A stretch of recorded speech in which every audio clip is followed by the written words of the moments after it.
Sweet chili lentil burgers. Prepare the ingredients.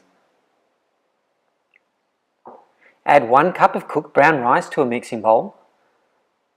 Add half a cup of cooked brown lentils. Add half a cup of rice flour. Add half a teaspoon of turmeric. Add 3 tablespoons of nutritional yeast flakes. Add 2 tablespoons of sweet chili sauce. Add 1 tablespoon of soy sauce. Add a pinch of salt and mix well. Take an amount in your hand to form 5 rissoles and set aside. Meanwhile, slice 1 onion into rings. Saute the onions in a frying pan. Place the rissoles into a hot pan and cook until golden brown on one side and then turn. When they're brown on the other side, remove from the pan.